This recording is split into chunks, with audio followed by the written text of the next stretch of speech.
Guys, welcome to the city and fork. నేను ప్రభాకర్ చింతల.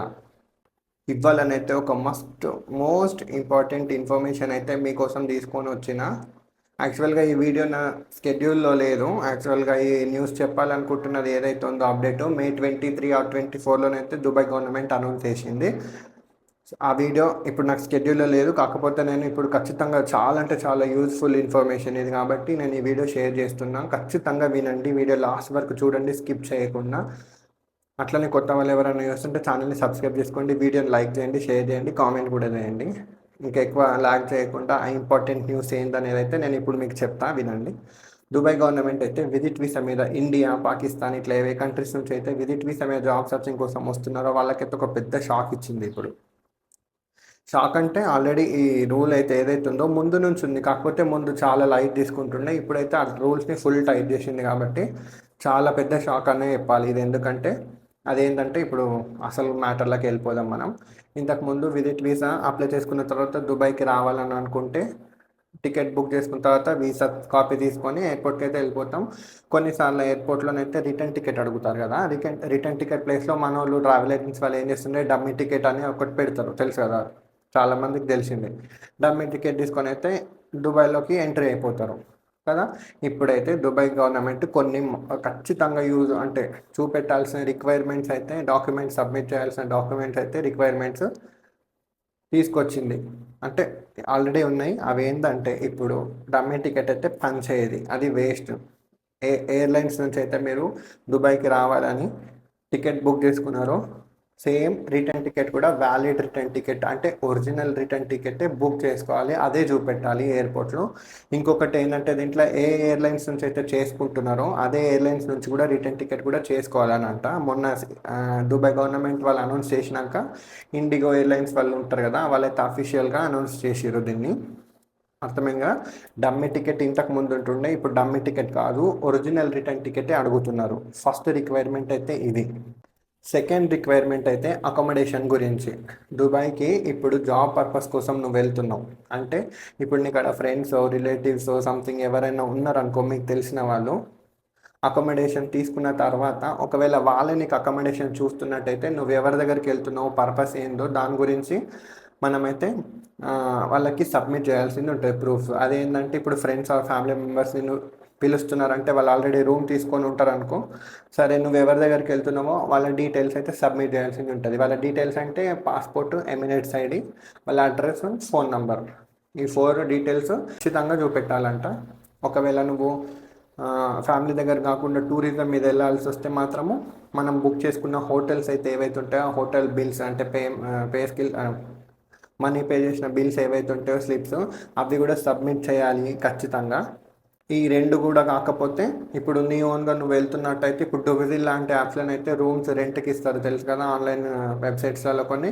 దాంట్లో verified ఉంటాయి కదా, వెరిఫైడ్ అయిన ప్లేస్లో అంటే ఆ అడ్రస్ మీద నువ్వు వస్తున్నట్టయితే దాన్ని ఆల్రెడీ బుక్ చేసుకున్న డీటెయిల్స్, ఫీజు పే చేసిన బిల్స్ ఉంటాయి కదా, అవి కూడా సబ్మిట్ చేయాల్సింది ఉంటుంది. సో విజిట్ వీసా మీద ఏ పర్పస్ మీద వస్తున్నావో ఆ డీటెయిల్స్ కంప్లీట్గా నువ్వు సబ్మిట్ చేయాల్సింది ఉంటుంది ఎయిర్పోర్ట్ అథారిటీ వాళ్ళకి. మంచిగా చెప్తా. హోటల్స్కి ఒకవేళ టూరిజమ్స్కి వస్తున్న వాళ్ళైతే హోటల్ డీటెయిల్స్ ఏవైతే ఉన్నాయో మనం బుక్ చేసుకున్నాయి అవన్నీ కంప్లీట్గా చూపెట్టాలి.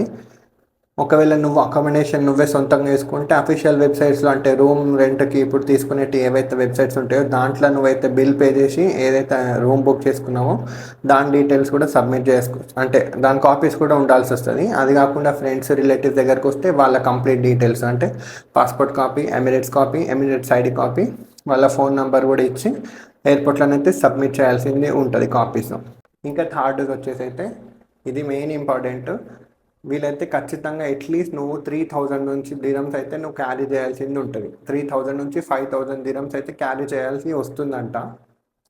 3000 దిరమ్స్ అంటే మన ఇండియా కరెన్సీలో వచ్చి 68,000 లిక్విడ్ క్యాష్ మనం హ్యాండ్లో చూపెట్టాలి. నీ దగ్గర దిరమ్స్ లేకపోతే నీ ఇండియన్ కరెన్సీ అయినా ఉంటే దుబాయ్కి ఈక్వల్ అంటే 3000 దిరమ్కి ఈక్వల్గా కరెన్సీ చూపెట్టాలి. అది కూడా లేకపోతే మాత్రం క్రెడిట్ కార్డ్స్ కూడా చూపెట్టవచ్చు అంట, చూపియాలి. 3000 నుంచి 5000 దిరం వరకు మనీ ఖచ్చితంగా హ్యాండ్ క్యారీ చేయాలి. అట్లీస్ట్ 3000 అన్నా నువ్వు క్యారీ చేయాల్సింది ఉంటుంది. ఎందుకంటే నువ్వు అక్కడ ఉండే 60 డేస్ విజిట్ వీసాలని అయితే 60 డేస్ ఉండడానికి నువ్వు ఎట్లాంటి ప్రాబ్లమ్స్ ఫేస్ చేయకుండా ఇక్కడ మళ్ళీ ఓవర్ స్టే అయిపోయి పెనాల్టీస్ కట్టకుండానైతే నీ సర్వైవ్ అవ్వడానికి నీకు డబ్బులు అయితే ఇంత పడతాయి. సో ఖచ్చితంగా హ్యాండ్ క్యాష్లోనైతే 3000 క్యాష్ ఆర్ మన ఇండియన్ కరెన్సీ కూడా దానికి ఈక్వల్గా ఉన్నది, లేకపోతే క్రెడిట్ కార్డ్ అయితే చూపెట్టాలి అంట. సో గుర్తుపెట్టుకోండి, ఒరిజినల్ రిటర్న్ టికెట్ అడుగుతున్నారు, అకామిడేషన్ స్లిప్స్ అడుగుతున్నారు, ఎక్కడ ఉంటున్నావో ఆ డీటెయిల్స్ అన్నీ ముందే సబ్మిట్ చేయాలి. థర్డ్ వచ్చేసి అయితే 3000 ఖచ్చితంగా క్యారీ చేయాల్సింది ఉంటుంది.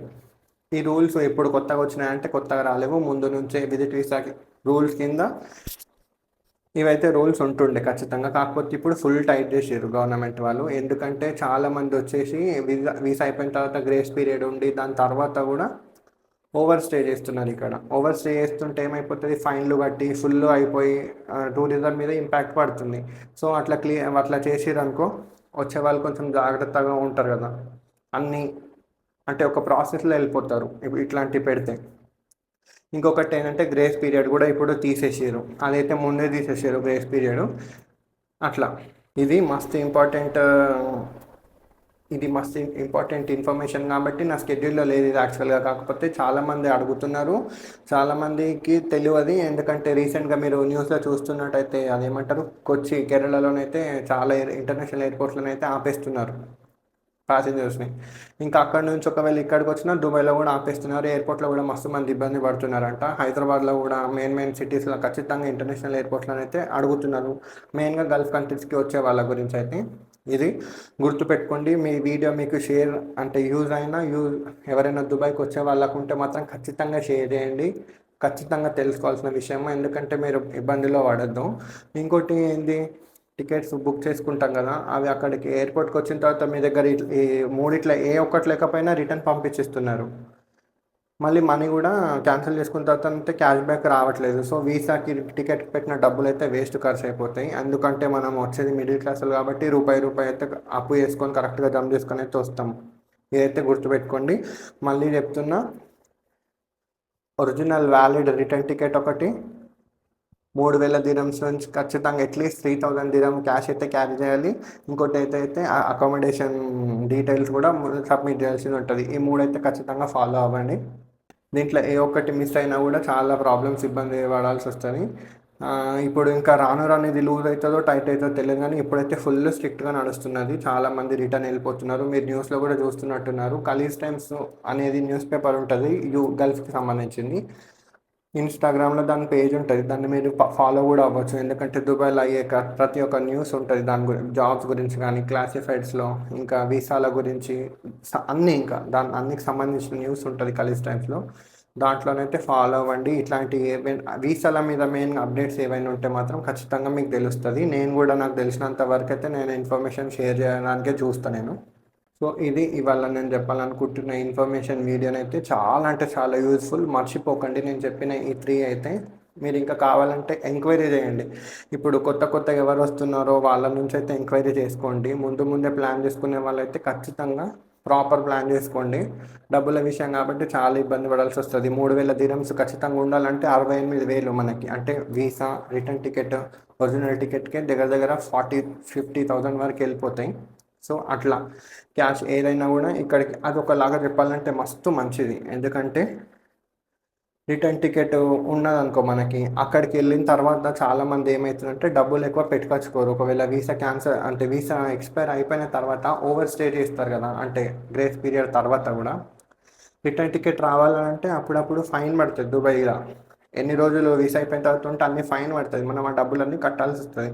సో అది మనకి ఇప్పుడు వ్యాలిడ్ టైంలో ఈ 60 డేస్ టైంలో జాబ్ రాకపోయింది అనుకో విజిట్ వీసా మీద, ఆల్రెడీ టికెట్ ఉంటుంది కాబట్టి మనం చేయొచ్చు, ఇబ్బంది పడాల్సిన అవసరం ఉండదు ఫైన్ కట్టడం. కొన్నిసార్లు ఫైన్ పడితే ఇబ్బంది ఏంటంటే గల్ఫ్ కంట్రీస్ బ్యాన్ చేస్తాయి. వీళ్ళు ఫైన్ అయిపోయినా కూడా ఉన్నారని 6 months, 1 year, 2 years ఎంతనో ఒక టైం డ్యూరేషన్లో అయితే బ్యాన్ చేస్తుంది. సో ఇవన్నీ ప్రాపర్గా చూసుకోవాలంటే ఆ ఇచ్చిన టైంలో మనం బయటకు పడాలి. ఒకవేళ ఇప్పుడు మీరు అంటున్నారు కదా రిటర్న్ టికెట్ ఉండాలి కదా అని చెప్పి, ఆ 2 months లోపల మీకు ఒకవేళ జాబ్ వచ్చిందనుకో, మీకు కంపెనీ ఎగ్జిట్ చేసి మళ్ళీ వాళ్ళే entry permit, employment visa permit వేసి మళ్ళీ పిలిపించుకుంటారు. దానికైతే ఏమి ఇబ్బంది లేదు. ఒకవేళ ఇక్కడ యూఏఈలోనే కాకుండా పక్కన ఇప్పుడు ఓమన్, గల్ఫ్ కంట్రీస్ ఉంటాయి కదా, ఇప్పుడు బహ్రెయిన్ ఇట్లా, అక్కడికి పంపించి కూడా మనం వీసాని అయితే ఎక్స్టెండ్ చేసుకోవచ్చు. కాకపోతే ఇవైతే చేయాలి. ఇంకా అకామిడేషన్ అయితే మనం ముందు నుంచి చెప్పినా కదా, ఇప్పుడు ఒకవేళ చుట్టాలు ఎవరైనా ఉంటే వాళ్ళు చూస్తే పర్లేదు, మనం వెళ్ళి వెతుక్కోవాల్సింది ఉంటుంది. అక్కడికి వెళ్ళి వెతుక్కోవడం ఎందుకు, ఇప్పుడు ఇక్కడనే ఆన్లైన్ నుంచి బుక్ చేసుకున్నాం అనుకో, ఆ పే స్లిప్స్ కూడా ఇలా చూపించచ్చు. ఇంకా 3000 క్యారీ చేయాల్సిన డబ్బులు కూడా ఖచ్చితంగా ఉండాలి. ఎందుకంటే అక్కడ ఏ ఎమర్జెన్సీకి ఇలా యూజ్ అవుతాయో మనకైతే ఎవరు ఎక్స్పెక్ట్ చేయలేరు, ఎవరు కూడా అనుకోరు. అట్లాంటి ఖర్చులు ఒకవేళ వచ్చినా కూడా ఈజీగా మనం అయిపోతుంది. ఈ రూల్స్ స్ట్రిక్ట్గా చేసింది కానీ ఇవి చాలా అంటే చాలా యూజ్ఫుల్, ఖచ్చితంగా ఉండాల్సిందే మనము. ఒకవేళ ఈ రూల్స్ లేకపోయినా నేనైతే దుబాయ్కి వచ్చే ముందు ఖచ్చితంగా ఈ మూడు, అంటే ఇవి రూల్స్లో ముందు నుంచి ఉన్నాయి, కాకపోతే అస్సలు ఎక్కడ కూడా మధ్యలో చూడలేరు. కోవిడ్ తర్వాత కూడా లైట్ తీసుకున్నారు. ఇండియాలో చూడకపోతుండే, దుబాయ్లో చూడకపోతుండే, జస్ట్ వీసా మీద స్టాంప్ వేసి, పాస్పోర్ట్ మీద స్టాంప్ వేసి బయటకు పంపించేస్తుంది అంతే. కాకపోతే ఇప్పుడు చాలా టైట్ చేసేది కాబట్టి అట్లా అనిపిస్తుంది మనకి, బాగా డేంజర్ అన్నట్టు అంతే. నేను దుబాయ్కి విజిట్ టైంలో వచ్చినప్పుడైతే నేను క్యాష్ క్యారీ చేసుకున్నా, ఏమేమి రిక్వైర్మెంట్స్ ఉంటే అన్నీ కరెక్ట్గా పట్టుకొని వచ్చినాయి. ఇడికి పోయి అప్పు చేస్తున్నాం కదా, ఏదో కొంచెం అయితే అయిపోతుంది, ఇడికి వచ్చి ఎందుకు ఇబ్బంది పడడం అని అయితే నేనైతే అట్లా వచ్చేసిన. అన్నీ ముందుగా అన్నీ సేఫ్ సైడ్ పెట్టుకొని అట్లా. ఇది జాబ్ కోసం అయితే ఎవరైనా వస్తున్నారో వాళ్ళకైతే మస్తు యూజ్ అవుతుంది. ఈ రిక్వైర్మెంట్స్ అన్నీ ఖచ్చితంగా చూస్తున్నారు. మీరు ఇక్కడికి వచ్చి ఇబ్బంది పడే బదులు ముందే ప్లాన్ చేసుకునేటప్పుడే ఇవన్నీ కూడా ఒకటేసారి ప్లాన్ చేసేసుకోండి.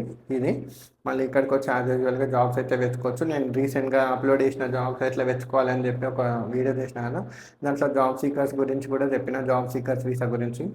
అది అప్లై చేసుకున్నా కూడా సేమ్ అంతే. ఇక్కడికి వచ్చే ముందు అయితే ఇవన్నీ మనం చూపెట్టాల్సింది ఉంటుంది.